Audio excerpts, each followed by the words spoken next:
Yes, here we go. It's the Monday Club. It's me, Liam Greenlaw, and Steve O'Matt. Steve was just out at the gym. It's all right, mate. It's all right. Steve was just at the gym, so he's been running about a wee bit daft. So he is in recovery, I think they call it, after a tough sesh, mate. Just me too, actually. Just at the gym myself. I'm sure you can tell. Look at us bad boys, Liam. I'm cooking my gas, mate. But one man who does not need physique to hold a room is Mr. Brendan Rodgers, and that is going to be the topic of today's Monday Club. Now, last week we watched Steve-O do 3 brilliant lunchtime shows, putting me to shame in the hosting skills. Cheers for that, Steve-O. Much appreciated, pal. He's not listening to what I said there. He's not got the joke. But the thing is, during that time, there was various managers profiled, scouted, discussed, and I felt there was one guy whose head was above the parapet more than any other. And I think there would have been a common agreement from you guys on the bus that did those shows with Steve last week that the number one choice would be Rodgers. Now, stories emanate last night. It looks like he may well be the one horse in the one horse race, and that is what we want to happen. Well, I certainly want to happen. I can't speak for anyone else, but I think a lot of fans do. I'm very hopeful that it will, and we will talk about that today because obviously it was an exciting story to hit the news late last night, and the old social media backlash, bedwetting, all began all over again. It's great to watch, man. It's popcorn, it's box office. Before we get into all that, though, we will do all that good stuff. All that good stuff means if you're on the bus right now, keys we like, hit that wee thumbs up button. It'll take you literally half a second to get it done. If you want to subscribe, like so many you have in the last 24 hours, please then do so. I'm not giving Tony for the 4 Tims all the credit, but there was a bit of a spike, the bastard. If you want to become a Bhoycie Bus member, like so many of you have, we really, really appreciate it. It's £1.99 a month. It is free content no matter what. It just helps the wheels stay on the road and gets us a wee bit better tech sometimes and gives us the option to do a couple of wee different projects, which we do have eyes for over the next season. I think you'll definitely see stuff in different formats than just 3 faces on a screen. We will try and evolve it a wee bit more than that, and that's us doing it all off, pennies, not big investors. But anyway, Liam, before I come to you, I need to do the sponsors. I've even got all the script up. Yeah. ED Pharmacy, yes, there they are. They have agreed amazingly to give us another month of 10% off at their checkout with any order you place using the code BUS10. Such was the demand last month. So they were absolutely delighted with how it went. They wanted to sponsor us, but they decided to keep the code going further as well because there did seem a real appetite for it. So a big thank you to them for doing so. There is a QR code up there. I don't know if I'm blocking it off a wee bit. Probably. There you go. If you want to scan that, you can get on at edpharmacy.co.uk. If you are around the central Scotland area, they offer free same-day delivery service 7 days a week. And for the rest of the UK, they aim for next day delivery, order cut off 6 p.m. There's no hidden fees. Obviously, it's for any erectile dysfunction issues you might have, or if you just want a stoner for longer. Who knows? I guarantee I'm going to place an order on a Saturday afternoon, put it that way. I guarantee it'll happen. It'll happen. I'll be 3 beers deep. Fuck, I didn't know I was meeting her the night. Oh, no. I'm half gassed. ED Pharmacy, who are you going to call? Send out the batlight. Liam, let's get straight to it. The story broke last night. I'll give you my take on why the story broke, and then I want your take on how you feel about it also. That story comes to Stephen McGowan, notoriously known as being someone who has Celtic's ear, or Celtic have his ear. I know he has Celtic's ear, and they tend to tell him the goss before the goss breaks. Now, for me, all the article is they've had talks. But if those talks had went badly, well, how quick would Celtic be in wanting Stephen McGowan to break that story? They don't want bad PR, do they? They don't want it to look like they've had the Eddie Howe rejection. To me, that looks like, okay, we're ready to sort of start breaking this, bit by bit and get the hype train going. That's how it looked to me. I want your take on that, and obviously your take on the story itself. Well, I think that's a modus operandi right now is to sort of like feel out the fans again, and Stephen McGowan's ideal for that. He's great for just leaking the story just to see what the tone is, just to find out what the tone in the room is. And going by last night, my God, it's mixed. I stayed off the laptop most of this weekend, and then when I went on it just at the end of the day yesterday, I couldn't believe how much negative reaction there was to Brendan Rodgers right away. And so them leaking that to see what's going on out there, I think it's about a 60-40 split. It's still, I think, 40% that really do not want Rodgers back. And when I went to Twitter last night, there was a number of really good, compelling reasons why.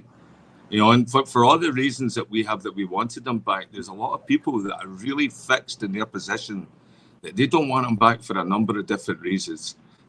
First being Europe, second one being recruitment, and then the third thing, and this isn't in a particular order, people have different orders, is the way he left us, and so that's still a bad feeling. And I think the board have to be very, very careful to not divide the fan base on this one, or find a way, as I think what Stephen McGowan and what you're implying today, is find a way to sort of soften that message so that when Rodgers is delivered, they're listening to some of the pain points and they're coming out with little check marks on the boxes and say, listen, okay, Rodgers is coming back, but he's going to be judged entirely different in Europe this year, or he's coming back, but the recruitment, it might be a director of football and it might be Mark Lowell or something, because, I don't know. There's so many just intangibles right now with Rodgers. I wish there was another big name that we could compare him against right now, but he seems to be the front runner. Liam, I'll go straight back to you. What if we've all been getting played a wee bit here, right? And I was speaking to someone who earlier on he's not ITK or anything, but he's pretty invested and all. And if you look at the dwarf, as you're absolutely right, the dwarfing in terms of statuses that Rodgers has compared to the rest. What if the rest of those names aren't really as close as what's getting reported? They could be squirrels, mate. So if Rodgers sees some polls on social media and you can show, look, they want you back, mate, because when you actually look at the polls that are done by 20-minute Tims, they get 1,000 votes in about 10 seconds. You know what I mean? Rodgers does tend to curry the favour, right? That is the truth. If you look at the polls. So these are the names. These are the big names. If Rodgers is, which I suspected last week, I've got no insight whatsoever. I just suspected that'd be who Dermot Devlin would want. I think when you look at those other names, make it an easy victory. Make it easy sell to Brendan that they say they do want you back. If it's only Mince that's in front of you, or guys, I don't mean that rude. I just mean, if there's folk there that really don't tickle your pickle, then Rodgers is going to win these votes by a landslide. So I wonder if there's been a bit of that, and that's why there's no other big name there, Liam. I think it could very well be that. I mean, we've also, there's a lot of people knocking back jobs right now as well. You keep seeing it that, people knocking back the Leicester job. People are knocking back other jobs as well. The guys that we are interested in, that doesn't necessarily mean that they were coming to us, So, I don't know. I think, do you still think there's a wild card out there that we don't know about? Like, so my hope, and again, this is me being fucking romantic as fuck, like thinking about that this is Celtic, but I hope there's a name out there that we haven't heard, but it's somebody that we're like, okay, I can see that happening.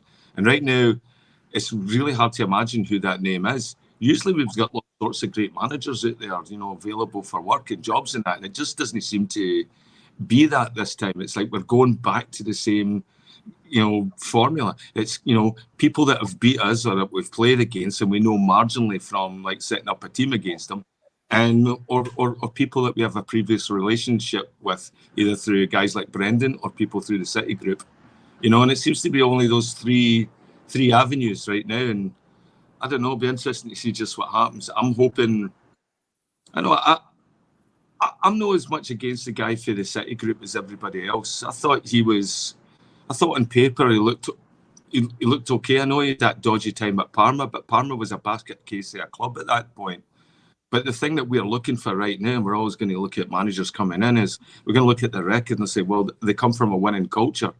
And a lot of these teams that are coming back, like their win-loss ratio is pretty well 50-50 or, 45, 55. It's never, like dominant, What I think you get with a guy coming in from Man City, even though he's not managed, so to speak, his own team and all that, but he's coming for a winning culture. And I think that's something as well, winning culture, but also setting up a formula as well that our players can progress in as well. And I don't know, I think that's more interesting to me than Rodgers coming back. But fair, mate. Warm up. I love this. Tell me though, you'd have to come tell me a Danny McGory or something. Well, this is it, Steve. Well, me and you have joked quite a lot about the fact that we're there with our suit balls outside when he arrives, Steve. We've had banter about it. Going, tell us, as Fleetwood Mac sang, tell me lies, tell me sweet little lies, and I will eat them all up, mate. I'm ready for it again. I think for me, there's two sides to it, right? And I feel like a wee bit. In fact, you know what? This is what I was saying on the phone earlier. I was like, everyone, when it comes to supporting Celtic, it's their inner child that comes out. That's why everyone's been a brat now about Postecoglou, and everyone's going back to 2-year-old quotes that Postecoglou made and somehow joining dots that should have meant him fucking off the Spurs should have been an impossibility. It's like, what are you talking about? And then you get obviously to the stage of Rodgers. Everyone's looking back now that it was the worst thing ever, etc. And I think it was just the first time a manager had left us of his own accord in our history. When you actually look at almost every single other club on the globe, this is something that happens, right? This is how football works. We are not I know we're an exception to the rule in a million ways as a football club, but in terms of how business is dealt with, we need to accept we're going to need to be part of the system, not against the system, if we want to actually, make headway and make progress. For me, if Brendan comes in, one of the childish aspects that I'll talk about is it gets it right up the other side, right? And I know that's not always my optimum thing for Celtic. In fact, that would be kind of against what I always talk about my vision for Celtics in Europe. But for the get-go, if we do feel they're making more of a go of it right now, more of a fist of it, and Mickey Beale maybe does have more chops than we'd like to think about himself, then I think this is the guy who terrorised them before, where you can't have your cake and eat it. If Mickey Beale was the brains behind the operation before, well, he got 1 out of 9 against our Brendan. Brendan took him to school time and time again. People seem to think, they've got the measure of him. They beat him once. Yeah. They beat him once at Ibrox, right? That's what happened. Brendan Rodgers is the guy that got fans banned from Ibrox because he was having too much of a party there with his team. This is the guy who won 7 out of 7 trophies, an invincible treble, right? An invincible treble. People go, but Rangers were crap then. Well, here's a newsflash. See, the 5 years before that, Rangers weren't even in the league. Yeah. And we didn't do a treble then. An invincible treble at your first crack at the Celtic job, your first season, is just a shambles of how good, let alone the version of Celtic he would be coming into this time around. And I think he'd have the bit between his teeth. And I know he's got making up to do.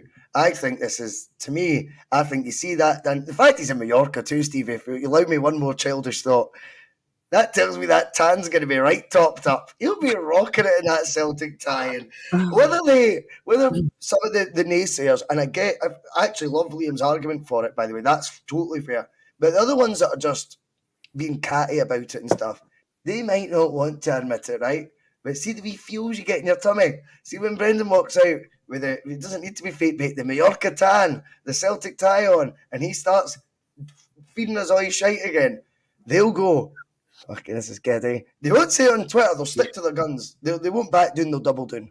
But in reality, Steve-O, when this guy walks back in, if he walks back in, everyone's back on board. Yeah, I mean, we've obviously went over it through the course of the week, so it's nice to be on a different side of the conversation today. So thank you. I do apologise for being a bit of state there, shaking like shit and Doug. We're chasing my arse. But in terms of, Rodgers coming in, yeah, listen, as I said previously covering it, it's polarising to say the least. People they're trying to revise what's happened. They're trying to, as you say, as he walked out and they're like, that's scorned lover. To just touch on a few of the things that you guys said just whilst I was sort of getting myself together. The Stephen McGowan thing, for example, a lot of these reports come out and we take them with a pinch of salt, but it's been known over the years unquestionably that he has been the sort of favoured, agent, if you will, of the Law Factory and Celtic in general. So if he's putting something out there, then at minimum, you know that Celtic are going to speak to Brendan Rodgers and they're putting something to him. So take that as you find it.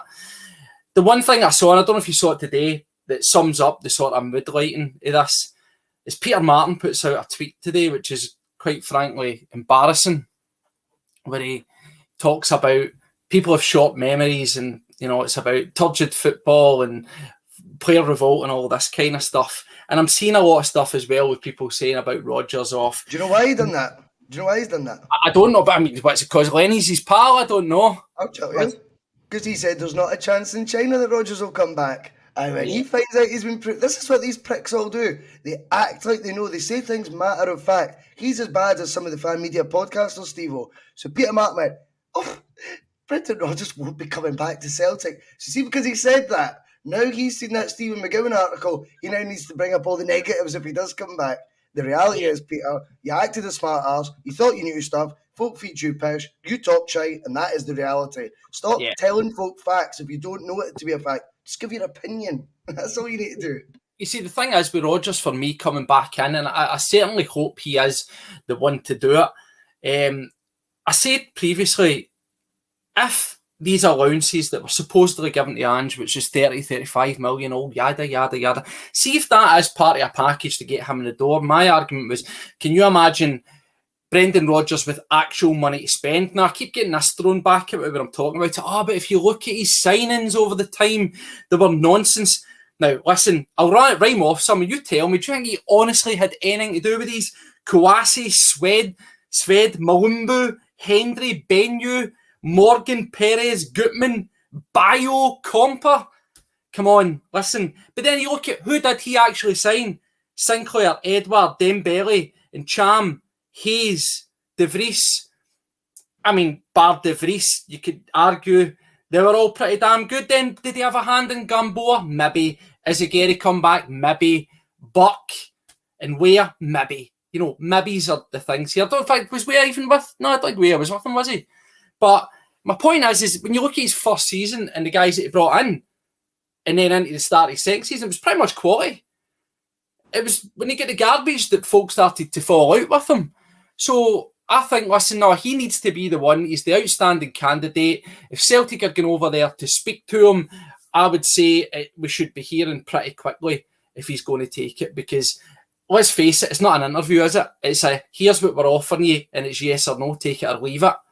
So I would like to think that would be happening soon. And folk can sit there and they can moan about him all they want. But if they search their soul, he's exactly what Celtic need. And see what you're talking about, putting fear into across the city. I saw some pathetic, it's heating up. I think it was Barry Ferguson again or some other idiot. Beale will not be fazed by any appointment. Come on. Don't talk crap. Like, Giza, you know what I mean? He won't be fazed. He won't be fazed with Maresca. He won't be fazed with, I don't know, some other guy that's managed Maryhill Stanklifters at Celtic want to pull out of the blue. But Brendan Rodgers, absolutely. He walks in there with a $1 million smile and a permatan. You'll just hear, bottles crashing and arses collapsing across the city. Well, I'm sure Brendan Rodgers was managing Liverpool whilst Mickey Beale was in charge of the under-5s. So there's levels to this game. And I think once he comes back, it's not... we obviously joke about the optics of Brendan, and I actually think it's brilliant fun as well. Because I think there's an important part of that. Sometimes I used to be one of my... I thought was a compelling argument for Roy Keane. I went, I know you didn't want him, right? But when you see him in the suit, you will just you'll get that weird feeling about you going, fucking what? He does like the man, do you know what I mean? And I think when Rodgers comes in, he's got the gravitas, he's got the pull. And the one thing about him, Liam, that I think is so important right now for the Celtic point of view, and we'll talk about it directly about Rodgers because of the story, right? That's the reason we are. Normally I would say, as long as it's someone of that standard, which is still rings true, but because this story seems to be growing pace, I think the report, Steve, to be fair, is they've actually already held talks. So right. What it tells me is if the talks have went beat Dong, that doesn't get given to Stephen McGowan, right? Keep that under your hat as long as you possibly can. So I think the talks have obviously been. So do you think they've been over for a wee powwow, a wee preemptive strike about planning? I think the talks have been encouraging. I think his wee balls have been tickled a wee bit. That's what I think's happened so far. I think it's that, and that's why you start building the hype train, right? And that's what's going on. But in terms of the squad, let's go for football in prison, Liam. I want to talk about players we are in fear of losing. Now, Celtic will lose one or two for the first team this summer, whether Andrew's there, whether Rodgers is there, whether my grand's in charge. Makes no odds. One or two minimum will leave. It's the model. Last summer was an exception to the rule, right? And that's because he didn't really actually strengthen the first team, if you notice that. So when you look at it, how do you make it remain at just one or two first teamers leaving and not 3, 4, 5 that had maybe just bought so much into the Ange vision that they feel a wee bit lost? And it's a number 2 coming in like Maresca, who I agree with the points you're making, but just doesn't quite fill them with the same confidence because they were so invested in Ange Postecoglou. I tell you how you do it. You bring in a guy who's got a degree in psychology. You bring in a master of the mind, and you bring in someone with real managerial repute that, whether they like it or not, they all knew who he was before they joined Celtic, years before they joined Celtic, and now while they're at Celtic working under him. He can speak to a Jota and go, if you thought he was good, I'm going to turn you into this. Here's my track record of getting players better. Kieran Tierney left here as a youth product for 25 million. You're already a guy Benfica didn't want to lose. Your future's all there. Give me 6 more games in the Champions League and you will shine whatever it is you want to shine. Do you know what I mean? Like, I think he'll be able to make a more compelling argument for this summer not to turn in to the disarray I think it could do if it's someone that these guys with such an Ange pull. A lot of them signed for Ange as much as they signed for Celtic. So when he goes, their decision to then potentially angle for a move, Liam, just becomes so much more like forceful. Yeah, if it's Rodgers that comes in, I think he can negate that and get us back to a steadying 1 or 2 first teamers going down to the bright lights of the EPL. Aye. Well, you talk about his recruitment. He still had to talk Dembele into coming to Celtic. And I think when he went and did that, I think he laid out a plan, and Rodgers, he spun a story probably about how he developed Suarez and how he became a world-class striker under, Brendan Rodgers. Like he came to the front at Liverpool and really became a star at that point and biting his way through the league and all that. But I think he offers that. I remember seeing a thing with Kieran Tierney when he was open goal, and he was saying that when Rodgers came into the squad, he sat them all down and they were all in the meeting room and they were all passed out these books. And inside that book was it was basically like a PowerPoint or a keynote or something of a presentation of what Rodgers was going to bring to the club and how his coaching staff was going to help that. And within that book, they had all sorts of segments and identifying like all the nutritional team, and basically building a plan or a roadmap of how he was going to envision Celtic and how we were going to adapt and move forward into this new world of football with data analysis and nutritional experts and all that. Everything a proper club needs to be doing these days. And I'm hoping he's working on that right now. I'm hoping he's somewhere in Mallorca at Kinko's or Staples or wherever you can get stuff like correlated and stuff like that. And he's just updating it right now, for his his new team that he's coming. He's getting it translated into Japanese as well. And I don't know. I think I'm worried about us losing players though. I'm worried about there's 5. I've got 5 in my list that I'm worried, and it's. I think a lot of people will have it. Hatate, Kyogo. Those are the 2 Japanese players I think he would try and take. And both of them I would want to stay. And then there's Jota and CCV. I think both of those are staples as well. I mean, people are saying, why would he take CCV back there? Because he didn't do it at Spurs before. He's got a tune out of CCV, and CCV looks like a world-class player. And he played in the World Cup and strolled it. He did great, He's a good player, and it might have been just that bit of maturing that he needed to come back a better player. So I'm worried about him going. Jota as well, just because Jota's like, I've seen those wee cards that the kids all play with, the performance cards. He came out with one of the best results for like the rest of the world team. FIFA, yeah. Yeah, seen that. So like he's getting wide exposure. So he's in everybody's list and everybody's radar. Kid's a phenomenal talent. And then the one I'm really worried about as well is Callum McGregor. Callum McGregor, and you get told that, but if England comes and they offer you money, you've got to leave. And I'd hate to see Callum McGregor leave at any point right now. And that's it. Like, loyalty is nothing these days. You can't say, but he came through the club and all that, because Tierney went. And Tierney was just as much a Celtic prodigy as what McGregor is. Both came through the clubs and all the teams right up to the first team and that, and then Tierney couldn't be out the door quick enough. So I know that's what I'm worried about. I'm worried about those 5 players, and I think that's what we just have to look at. I mean, they could have been sold an Ange blueprint rather than a Celtic blueprint, and that's what we don't know. It's like, were they sold in Celtic? We sold in Ange. You look at Jota, he looks like he's sold in Celtic. For Christ's sake, you look at Ange, he looks the same way. You can't take anybody's appearances anymore. You can gain fist to the sky all day you want, but it's great. It'll leave a nice imprint on a postcard, but that's where the beauty of man management steps in, Stephen. I think Ange was a master of it. I think Brendan's, if maybe not even another level at it, I think he's an absolute master of the minds, and I think there's no way he comes in and allows 5 of those players to leave. Even if 5 want to leave, he would trust himself to have a strike rate of persuaded 3 at least out the 5 that they ain't leaving. He would back himself to be able to do that anyway. And he would want assurances for the board. They're not going to lift their skirt to any fucking first offer that comes from down south either. We're going to start acting big here. I think the setting that Rodgers finds himself in of Celtic, I mean, this could apply to any manager, is very, very different to what it normally is. This comes with no panic this summer about Champions League qualifiers. You're already in the groups. There is money there. That's proven. The money is there. Assets all over the park.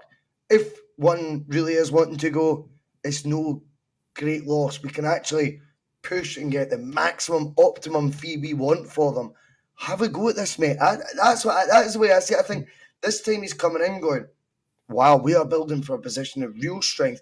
I think not too dissimilar to the end of his second season. The football might not have been as good towards the end of his second season, but the football wasn't as good towards the end of Angie's second season. Most people don't want to talk about that bit. People don't want to talk about that bit yet, which is fine. But that's true mirroring facts. I think he comes in and they go, we've learned from your mistakes. Have you learned from yours?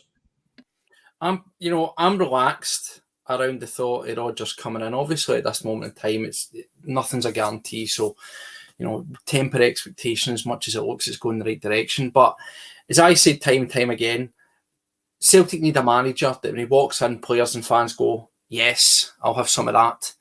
And see, talking about players and losing players and things like that, I would be confident that someone with the charisma, the experience and the man management skills of Rodgers would pretty much be able to guarantee the vast majority of those players to stay.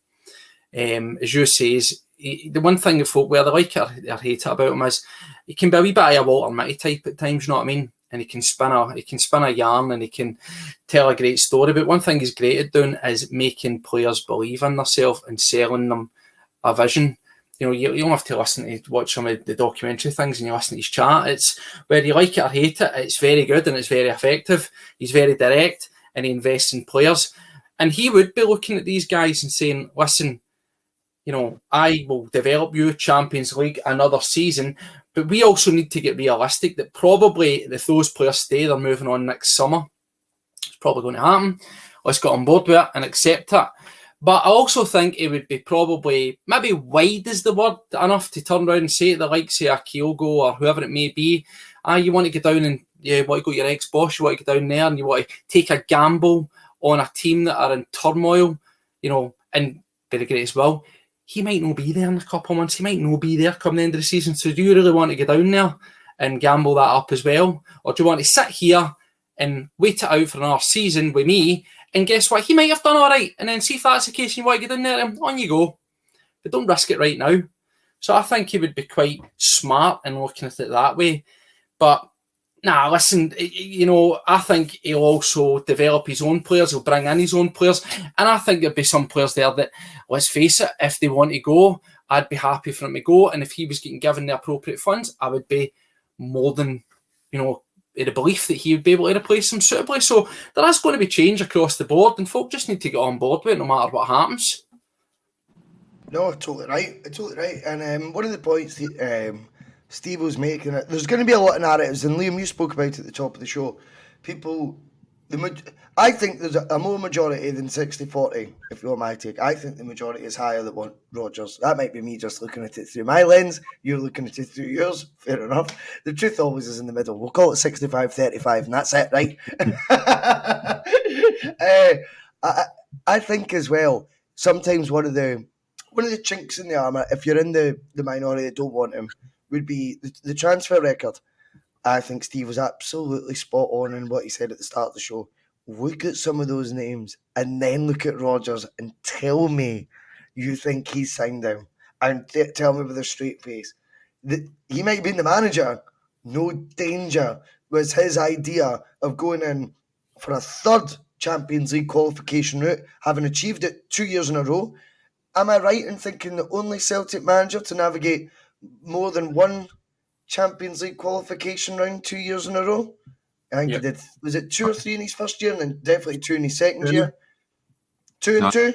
I don't think anyone else has done that there. That seems to get described as Brendan was crap in Europe.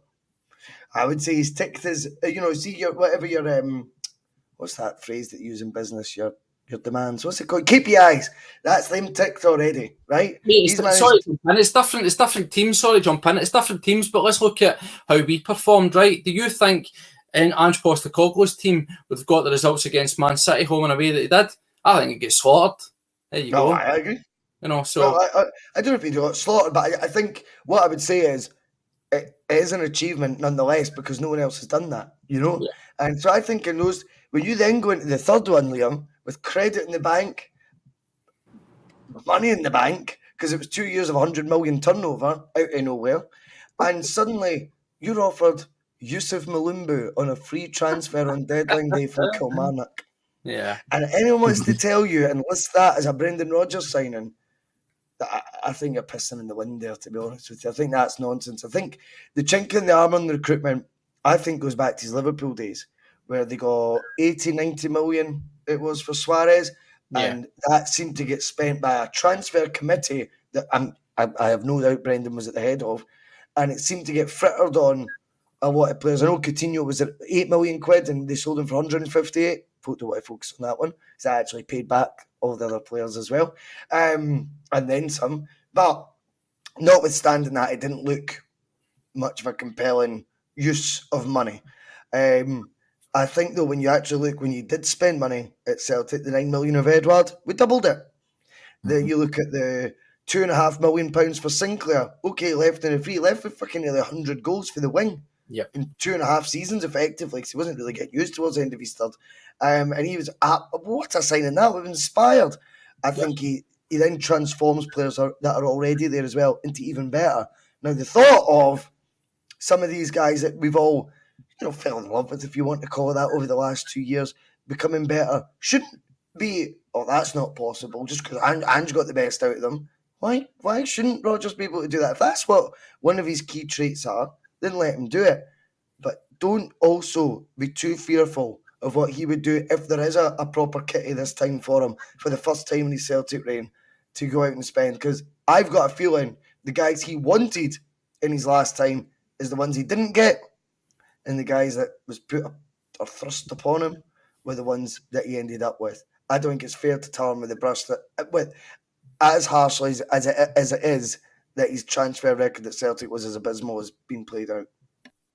I mean, it's an interesting bargaining position where he's going in right now, where they know everything about each other, both their positives, both their faults, and so for him to go in there and say, okay, well, resolve is never stronger, than it's been at its weakest, And so now it's like they're going in and saying, okay, well, here's what we can fix from last time. We're not going into this blind. We know where the fractures are. We know where the cracks in the armour is, as you says, and so we know what we have to build on. But I think the opportunity he has now is he's building them with more. I think he's got better people on the executive level now than he had before. Before it was empty suits and grey hair and just old bored biscuit tin mentality, and we've seen that in the signings and all that. Trying to be a modern football club, but still ingrained in very, very old ideas. You know, we just need to beat Rangers, that sort of stuff. So I'm hoping now with Mark Lowell and Mike Nicholson, who's looking pretty adept, you know, and what he's done over the last couple of years. I love the way they've got transfers over the line and not a lot of, you know, and fuss and all that. That can't all be Ange. So they've had to be in that. And so that part I'm looking forward to. And it's like, okay, so we all know what we have to do better. And I think that's the conversation. I think it would be really, really great if they can communicate some of that energy or what was resolved with the fans, so that they just don't sign them and then walk away and pretend nothing else ever happened. It has to come out, and there has to be a plan to bring him to the support. Here's this, you know, we're going to make an attempt. We're going to make a proper dig in Europe this year. And, you know, and every year, you know, our main goal is to get in Europe. And now that we're there and we've got access that we know we can get there every year, now we have to perform. We have to take part, you know, and the only thing that was negative with Rodgers was those games that he turned off.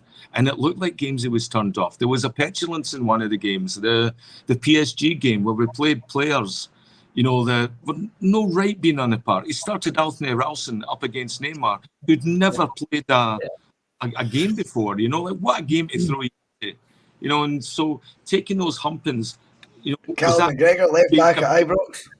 Was that him trying to show the board, listen, I need more funds? I think so.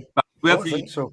Well, there's a lot of talk about that was the thing as well. It was like, nobody goes out to get beat, but it was like, here's what I've got, here's the liabilities. I think so. I think you're right. So I'm hoping all this stuff has been discussed, that's the conversation. You know, they can look up and he can smile all he wants, the fake tan, he can talk about Danny McGrain and all that, but everybody sees through all that now. And so now it's like, aye, but Brendan, what can you really bring?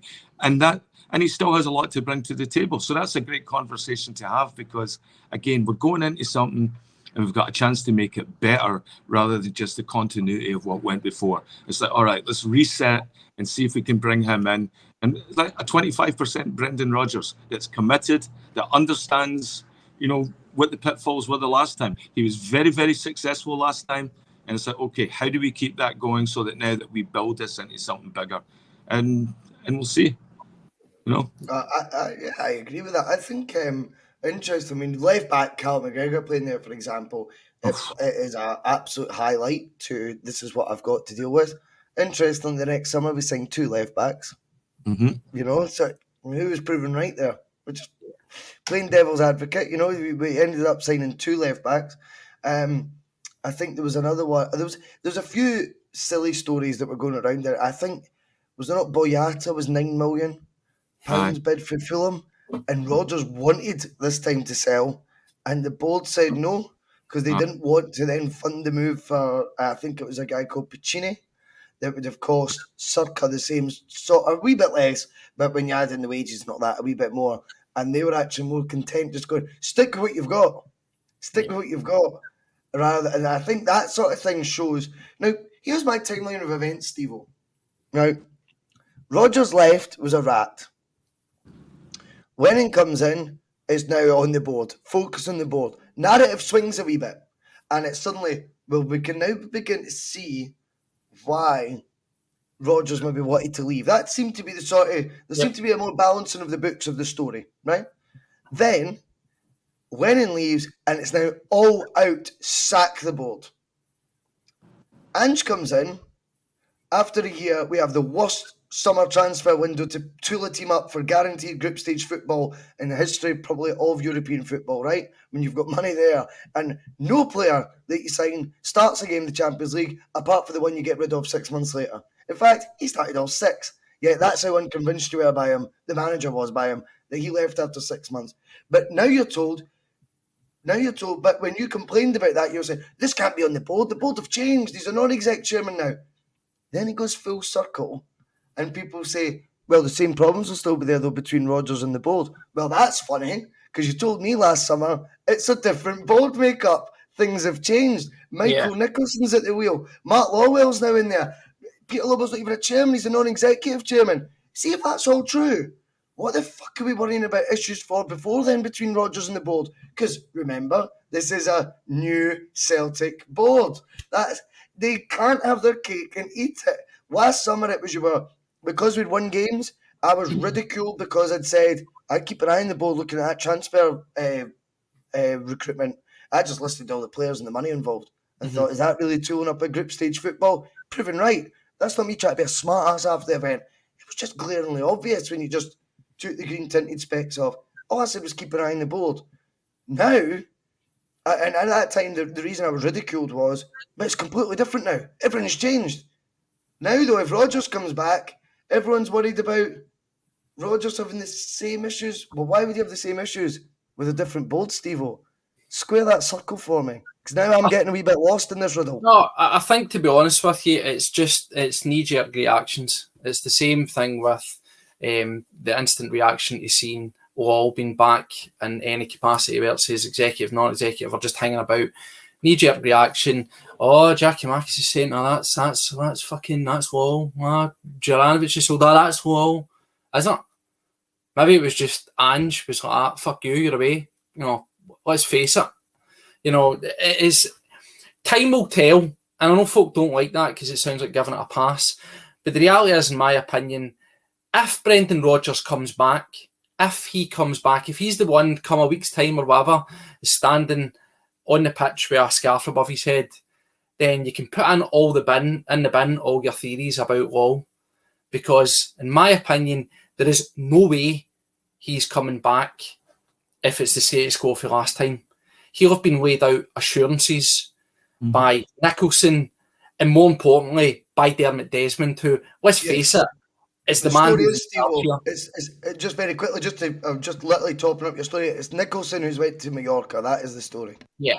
So if he's coming back, he's been given, I hate to use the term ironclad because everything's subject to change, but certainly for that season 1, he's been given solid assurances of, boom, here's what's going to happen.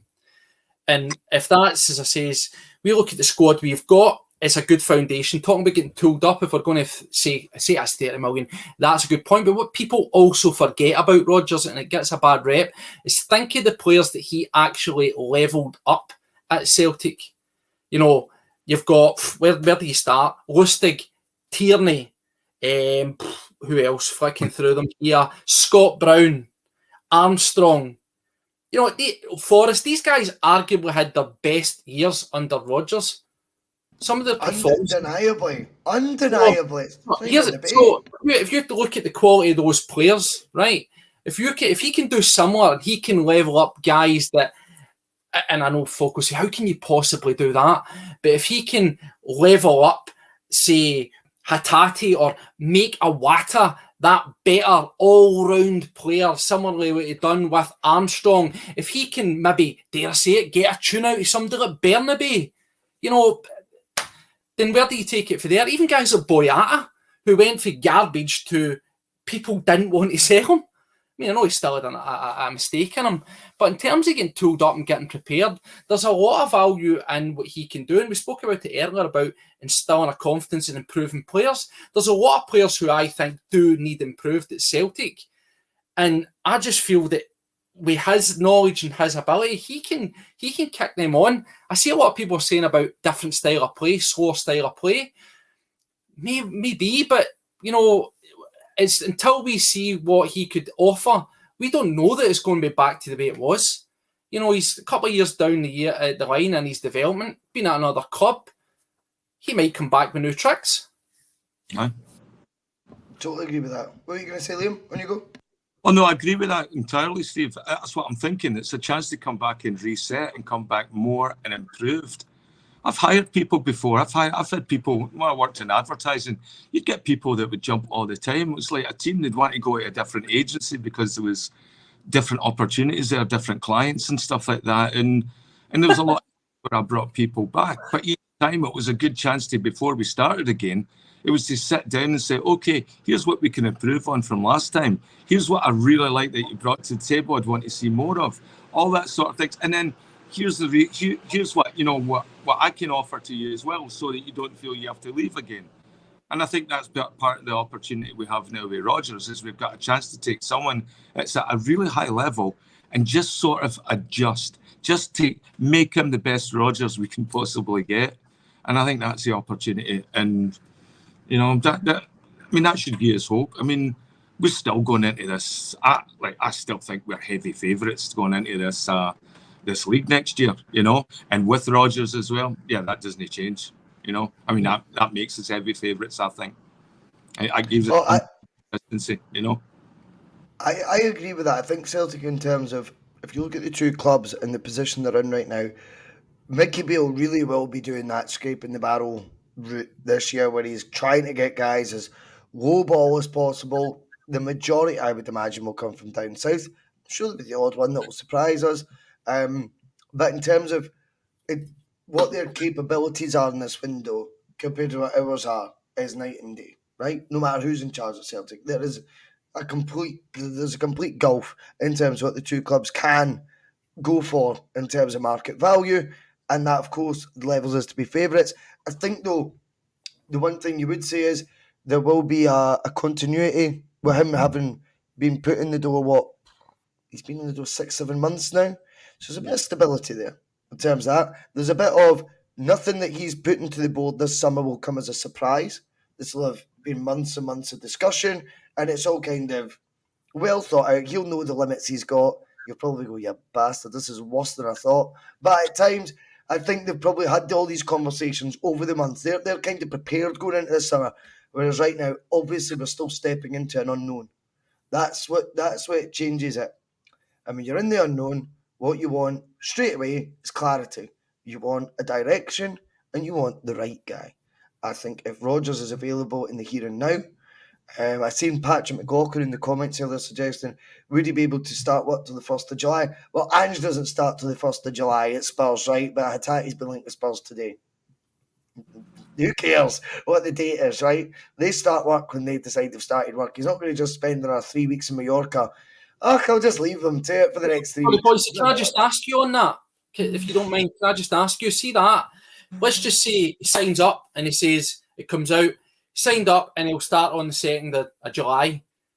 Where are you with that? Are you all right with that? Because personally, see if that is the case, then I'm fine with that, because I know how diligent we've seen he is. He'd be behind the scenes, as you say, and tooling himself up to come in, just hit the ground running. I'd be fine with that. Aye, mate, he's not starting work on the 1st of... Do you think Ange Postecoglou is starting his job at Spurs on the 1st of July? Nobody thinks that, mate. It's just an official fucking contract thing, right?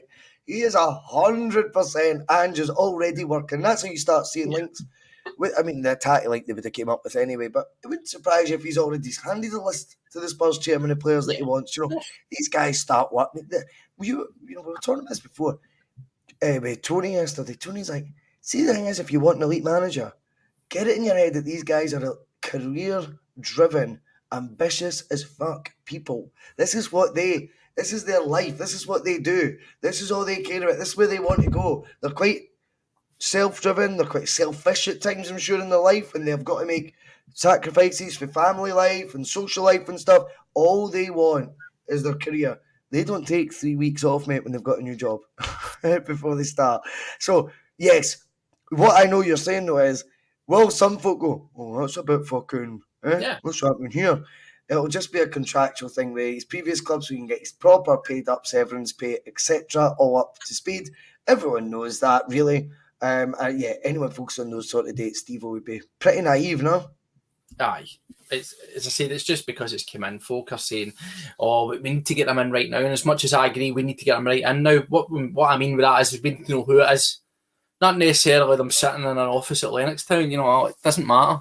You know, the internet and Skype and all that's a wonderful thing. You can get a lot of work done for your own house, no matter where that'll be. So, you know, I just think we need to get an announcement done quick so the fans can settle, the players can know what they're getting, and whether that means that when he officially takes training or whatever, you know, it's a date further down the line, and so be it. You know, it doesn't matter. Nobody cares. Nobody cares when it comes down to that. Liam, it's an interesting time. Obviously, there is a story apparently broke today about Atati potentially leaving. You said you had 5 players. He was the first one out of the 5 that you listed today. I think the Atati to Spurs link that could be absolutely baseless, or it could be full of facts. Either way, that story was getting written within a week of Ange taking that job. Am I right? I mean, I've already seen it come up on some of, because of the link news, all the Spurs stuff comes up in my feed now, right? And already seen somebody talking a couple of days ago that what they need is a Luka Modric type player to sort of anchor their midfield and be that type of player again. And I think Hatate is exactly cut out to be that type of player, and putting him around better players and all that. That might, like, he might showcase. You could turn into it. I thought when he played against Real Madrid, he had those sort of touches. That ball that he pinged out the air that went across the park that he did on the volley with I remember it. that was just pure class. And watching his touches and just watching him in awe he was of Modric. Here's a guy the same size as you, dictate game and forcing everything around him, that all the play was coming through him. And so I think Hatate could be that player. I just hope he's up for us, because I think Hatate in Europe for us is, we desperately need that. And again, it's to see what Rodgers will get out of these players as well. So it's Hatate. The second one would be Jota. Jota's another star, but think the tune Rodgers might get out of Jota. Does he sit down with Jota and give him that, the Dembele or the Luis Suarez talks, or how I turned him into a world-class, finisher or whatever it is. I agree. And his data and his training staff and all that as well that's going to come in with him. And I hope that's still the one. Like, I guess Chris Davies is still his number 2. That'll be with him, 100%. I always liked him. 100%. I always thought he was good. And I know I liked the energy he brought to the team. I liked some of his backroom staff as well that all looked like they were good. Imagine Stevie Woods. He doesn't go anywhere, does he? He just stays with us. And the management team is. So maybe Stevie Woods can do the goalkeeping scouting for Brendan this time, so we don't end up with another De Vries. But well, what was interesting was Barkas was actually a previous target of Brendan Rodgers. Was it? So he is shite at picking goalies. That's when he was good. That's when he was playing good, to be fair to him. So, you can kind of excuse it a wee bit. I'd like to see the tune Rodgers would have got out of Giacomakis. He's a player that's absolutely built for Rodgers, isn't he? That's that would have been his Dembele sort of play. I know not with the same throw that out there. Another man that's up for free is Dembele. If there's bridges getting built between Lowell and Rodgers, bridges built there. I mean, I think that would be the I think we would have a different summer. Explosion out across the city with that. If there was a different manager taking over, I think I would have probably dedicated a few shows to going, ask the question of Dembele. He's on a free. We have money. If Rodgers comes in, I think that rules that show out. I don't think those two get on anymore. I think go. You got money. I get money. We're rich. Yes. It would be I mean, what a fucking statement that would be. I mean, that is then fantasy football for me. I think those two. I think particularly Dembele decided he was burning his bridges with Rodgers. Dembele's probably sitting there as shocked as anyone going, you bunch of bastards. I didn't think you'd fall for him again. I'm like, sorry, Dembele. Love all your tweets and that, mate. But you know what? It's all about Celtic, mate. I mean, that would be crazy. Alex 1967 comes in and says, cannot imagine a Rodgers song. Here's the worst bit, Alex. I'll give it a month max, and there'll be a Rodgers song. He will have us dancing to his tune in no time. It's an evolving story, guys. We're just approaching past. We'll call it there. There is only one story on the agenda right now. There's nothing else really to discuss. I don't think at this point in time there's any point in doing too many more deep dives into other managers. When a story like that breaks, it's just important today to have focused on that one story. If there's any crazy breaking news that come out today, I'm obviously off on a Monday, so I will dive back on the bus and we will obviously reflect on that and react to that as quickly as we possibly can. The likelihood is it's probably just moving parts right now, and that story's been the first squirrel put out there for us all to sort of try and catch and get on board with. And I'm very hopeful that there is truth in it. I think from our point of view, he's the standout candidate. He's the one that I want.